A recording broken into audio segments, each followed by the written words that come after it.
Bagaimana jika strategi yang paling cerdas ternyata bukan strategi yang paling benar? Bagaimana jika rencana yang paling menjanjikan justru membawa kita menjauh dari kehendak Allah?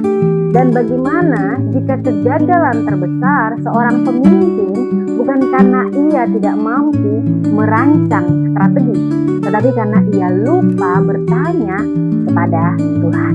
Saudara, dunia mengajarkan untuk berpikir strategi, tetapi Alkitab mengajarkan kita untuk membedakan kehendak Allah.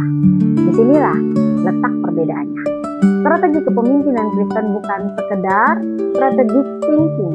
Strategi kepemimpinan Kristen adalah strategi discernment, yaitu kemampuan melihat apa yang Allah lihat, memilih apa yang Allah kehendaki, dan berani melakukan apa yang Allah perintahkan. Nehemia tidak memulai dengan membangun tembok.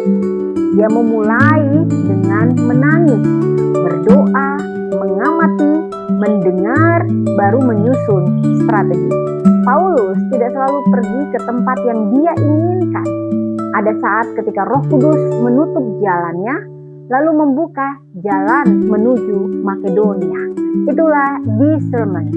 Bukan semua kesempatan adalah panggilan. Bukan semua pintu yang terbuka harus dimasuki.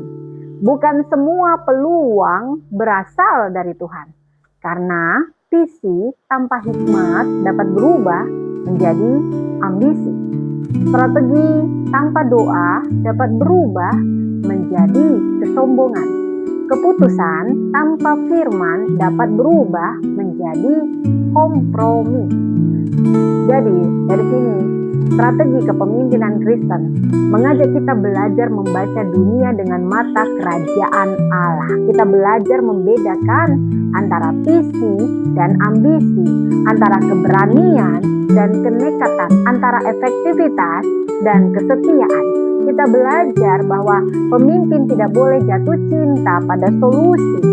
Pemimpin harus jatuh cinta pada kebenaran. Dia harus berani baca konteks, mendengar suara mereka yang terluka, melihat akar persoalan, menguji setiap keputusan dengan firman Tuhan dan bertanya, apakah strategi ini memuliakan Kristus? Karena keberhasilan bukan hanya tentang mencapai target. Keberhasilan adalah cara kita mencapai tujuan tetap mencerminkan karakter Kristus.